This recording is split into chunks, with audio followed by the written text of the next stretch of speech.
Peace, power, and presence, y'all. This your man here, Rue, Principal Resilience TV, and I wanted to come with y'all with a little video, and I don't like to get into the climate of controversy. That ain't my. I can engage that and have dialogue in that arena. I've done it. I could do it all day. But right now, I think for me, and in my my present capacity and who I am as a man in this time and space, I think it's better for me to just be about the business of educating and not trying to dialogue, because I understand that there's levels to this. And so for me, you know, I'm not gonna engage in that diatribe of what everyone else does and trying to dialogue, and they're at a particular place, and you know you mean y'all familiar with the verbiage about dialoguing and trying to just be in that area where you're trying to teach someone who considers themselves the same or even superior, and you engage in that energy.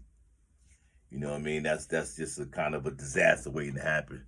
So with that being said, I'd again, as I mentioned, I just rather, if I could, just approach this particular video, and I'm gonna make it short and brief. I ain't gonna, I did my little precursor to what I want to do, so I just want to make it, short as possible. So again, I want to introduce some information because I've always had a paradigm that I would share with different brothers over the years, you know, and I would give them my understanding as to why, you know, I would share this foundational energy with.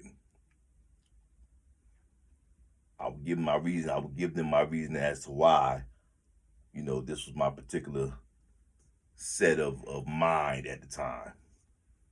So I've always said, again, if we did two things, and this isn't confined to you know color, creed, race, religion, but it is gender specific.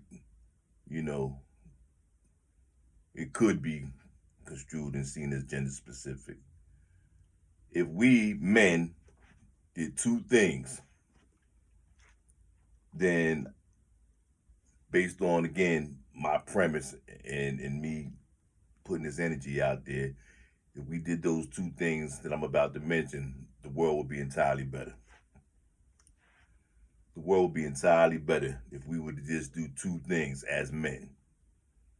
And I'm talking about a man who is a man, as a man is defined, uh, predicated on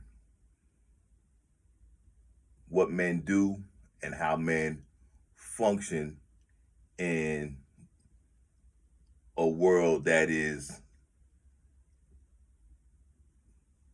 uh and I'm keep using the same terms over and over, but premised in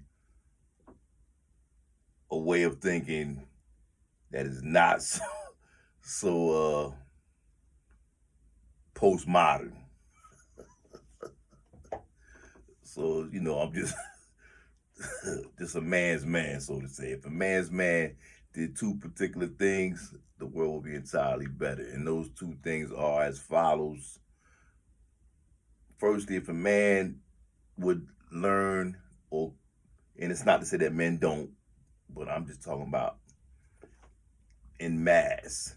If if that idea, if the idea that I'm about to mention would coalesce and allow itself to be this idea to be spread and inculcated into everyday behavior, if men were to do this thing as a natural course, as a natural way of functioning, something that was just organic and this is how they moved, you know what I mean? This was their default position. If men were to do this, then the world would be entirely better. This one first thing, this initial thing. And that thing is to treat their women better. And I know better is subjective. So what I mean when I say better, I mean to say if men understood how to have concern for the woman the way he has concern for himself, if in fact he's a man, he has concern for himself. He wants his integrity and his well-being to be, something that is preeminent so that he can walk in his way. And so if he had the same concern as a default position for his woman, man, and his wombed person, that person who, whether you use religious historicity, internal spiritual awareness, metaphysical understanding, however you view your world space and view, if man were to have the same capacity to care for his woman as he does himself, however that care is exacted and enacted and presented, if a man were able to do that this is the initial thing, then, and again, if this was a position that he had a natural inclination to engage, then, I believe that the world would be a better place. Just if that first thing was enacted along with the second thing that I'll mention shortly. But if a man were to be able to do that and learn, that again is just consistent care and concern for his woman, and not as just his particular woman, but the woman as she is in her gender space. You feel me? So, man, we have our gender space, women have their gender space, and I ain't talking about the modern, again, or the postmodern thing that people engage in now with all the, again, the debate, the diatribe. I'm talking about as we understood it, people of my generation, so-called, my generation, these terms, man, I don't know if I'm a boomer or Generation X and it's all that, but whatever. I was born in the 60s. So I was raised by men, uncle, daddy, men. And so we understood the difference. We understood that as a boy, I would grow into manhood if I attained certain behaviors and I allowed certain character traits to exhibit themselves in a consistent way, in a constant way, that would exhibit manhood. If I took care of business as I was supposed to, then I would be seen by the community at large as a man, right? So what I'm saying is, if a man is a man, then a man should know how to have, again, that care and concern for a woman. Okay? And then the second thing, and I probably have so much more to say on the subject, of course, but again, I don't want to be too long-winded. But the second thing would be, this two-pronged and two-part analysis, if you will, of how I see us being better as human beings would be if we were to, and I know that there's a movement towards this thing. There's a conscious effort, which I applaud and appreciate, because again, this is what allows me to even have this conversation, because I'm not having this conversation now in a vacuum, because it's out here. The energy is out here for this thing, and that would be us changing our diet. You know what I mean? And as I speak to you, I'm speaking in the mirror. I'm talking to myself, and I'm an advocate of the cleaner and healthier way to eat to sustain optimal health. You understand me? Knowing full well that the only way, especially in today's climate, with all the political shenanigans and machinations that go on surrounding food and health, well-being, and how other people, because no one else can, if you know who you are independently, your own, self-sustaining self, no one else can give you what you need, outside of you being able to study and learn it for yourself. No one should be able to do what you should be able to do for yourself. So again, these things they symbiotic. The first thing I mentioned, this other thing, they enmesh. They're relative. Because if you could do the first thing, you could definitely do the second thing, because the first thing, is relative to the second, because the second, the person who prepares for the food, for the most part, in a lot of cases, culturally, is the person from the first part.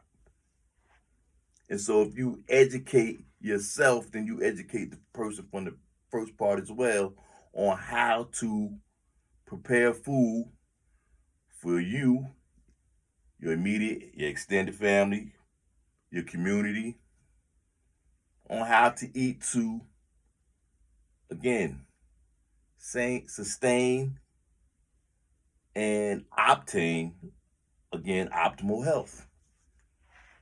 Optimal health. So we living in the time where we have access to the information, right? So all the good information about how to eat. So we don't have too many excuses. Once upon a time, we didn't have what we have today. I came up in that time where we didn't have access to the information. There was limited resources in the community, and even within that, we were healthier because the food and the earth itself still had a vibrancy to it. Well, the earth itself had a vibrancy to it, and that allowed the food to have that same energy that seems to be, or appears to be, lacking. And of course it is, because the over what's the word I'm looking for, y'all? The over not saturation, but I guess the over manipulation of the earth itself. You know what I mean? And then the limitation of the resources in a different manner. They've developed a different game in how they limit the resources now. But the over manipulation of the soil, right? The earth, the soil. And so that's caused a depletion of, the vitality that we get from the minerals. And so as a result of that, we have people now who we don't eat food. We're just engorging and engaging in the intake of empty calories. So the way we eat food, so-called food anyway, I could definitely put that in air quotes. A lot of times people, they're bioengineering everything. So a lot of times, currently here in this day and time, Think about what I just said. They're bioengineering food. When you eat that, what are you eating? What is it doing to you? What is it doing to you? What is it doing to you and your entire genetic makeup? Your whole, your whole chromosomal inherent self. What is it doing to you? So, we have these places where we go, and these corporate places where this mass produced bioengineered muck is produced, and we engorging and taking this stuff in, and we don't know how it's affect. Well, we should know because we see how we act. Some of us, we see how we engage with one another nowadays. Because everything is recorded, right? So we actually get a firsthand look at our behavior, you know, and one of the things that's affected that behavior, with a lot of people not realizing that that thing has become a culprit in how you conduct yourself. We don't even realize it. There's just so many different prongs to how we've gotten to where we've gotten. But this thing I'm talking about now, the food is just one of them. There's a plethora of different things that has caused us to become how we are today. But the food and the thing I mentioned initially, you know, there has to be no people want to. There's a term that people use now. They want to become ungovernable.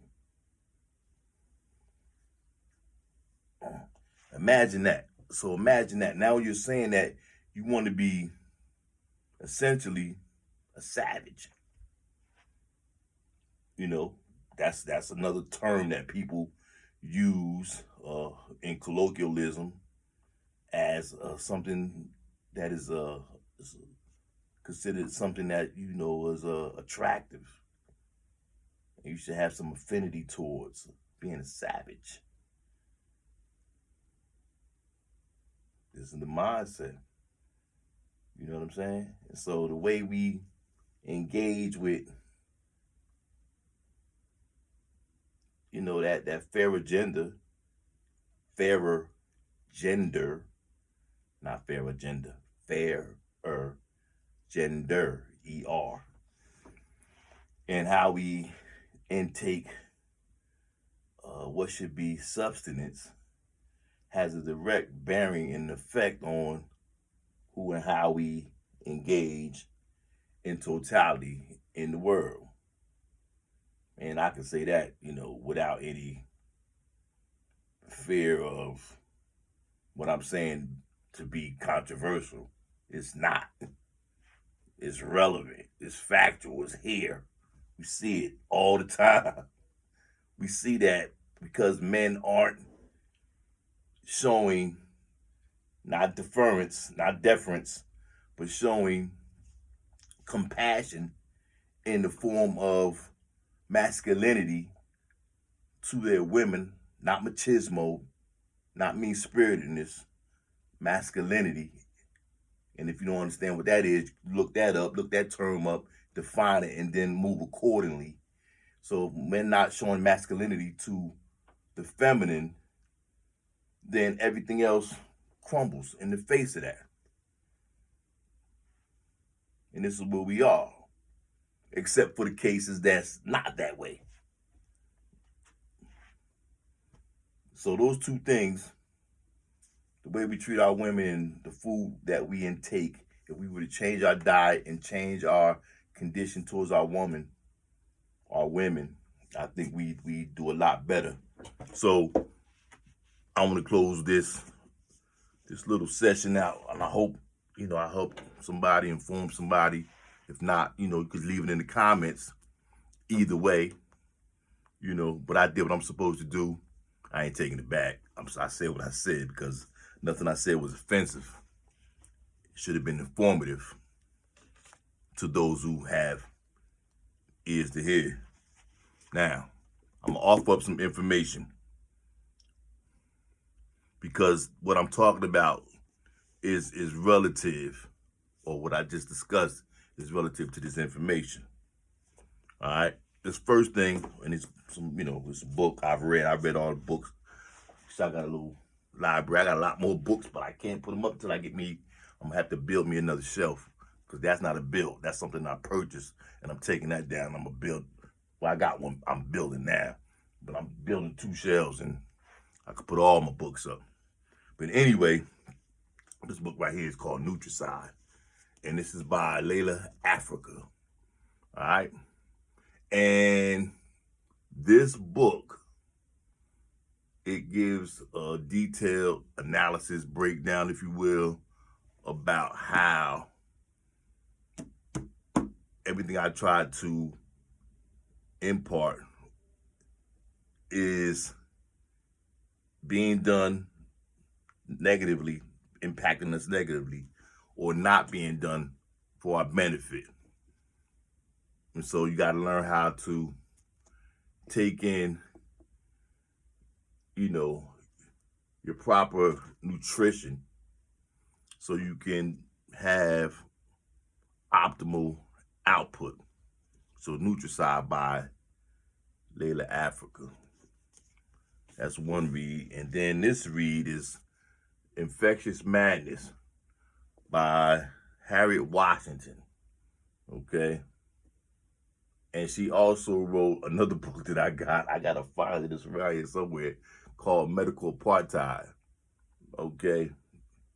And this book, both of them actually, but this one in particular, it gives some information into how over the years the medical profession has, as it has used, the male and the female gender, but it's used women particularly and especially in the last 300 years, Black women, not just here, but planet-wide, as experimental, guinea instruments, guinea pigs, that term, to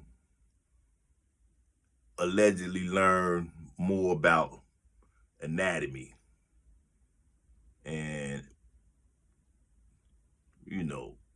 I don't know, sometimes it's been less than successful. It's just been them, having control over a human and being able to do what they want to do.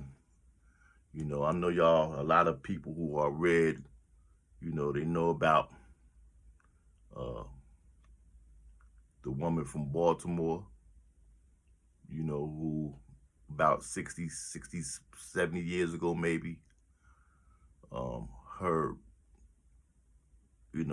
chromosomes were used or have been or are continuing to be used, to develop or allegedly develop cures for particular diseases.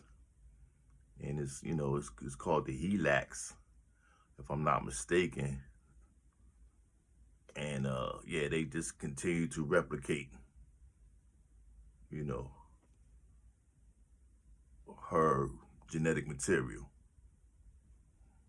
Okay, so I'm, and I know I sound cynical, but it was done so without the consent of a family. You know what I mean? So these people just don't, in a lot of instances, they just, they think it's okay. And we've adopted some of those behaviors and energies. And as a result, when we look out at the world, our worldview, we look at the world, and some of us look at it with disdain. You know what I mean? Because we remember a time that was less offensive than, what we're presented with today. And again, it goes back to those 2 things I mentioned. So I just mentioned these 2 reads right here. And then a third read is Until We Reckon by Daniel Serrid. Okay. Now this book is about, the Brooklyn-based community justice program and looking at mass incarceration, the violence, in the communities. And, you know, there's a lot of books about that thing. I got a couple of those too. But I don't see too many people getting this uh, perspective. Too many writers, I should say, having the perspective that she has. And it was insightful. There's a lot of good information in all these books. There's a lot of good information in all these books, but this one in particular, you know, this is my most recent read, one of them anyway. And yeah, she definitely has some solutions. She has some solutions to some of the problems and some of the things that ail us, you know, as people in the community. So, you know, if you like to read like I do, and as you can see, I'm still a man who I like the written word itself. I don't do the I ain't that modern yet. But I'm doing, you know, audio books and such. I can read. I can read quite well. So, you know, as long as I got eyes and I got some cognition, some comprehension going, I'm gonna keep on reading. You know. So that's where we at, y'all. Just, you know, those two things, these couple of reads. If we can get into it, that's cool. You know, when I say I'm talking about us, me, you, all of us. If we can't, you know, that's cool too. But just know I'm doing what I'm supposed to do. All right, and that's just trying to advocate for education. That's what I do. All right, I'm Heru, Ankh Heru Ma'at. Everybody know who know me. If you know that thing. Principal Resilience TV. Like, share, comment, subscribe. Talk to me in the chat, in the comments. We can have conversation. If you want to hear me talk about some different things, you know, I can add on, you know, according to my, you know, my ability at the time. You know what I mean? How my mind is at the time. I'm always well, but, you know, some days better than others. But, you know, I do what I do. You know what I mean? I'm fair for a square right now. So listen, man, y'all get at me though. Principal Resilience TV. Like, share, comment, subscribe. Peace.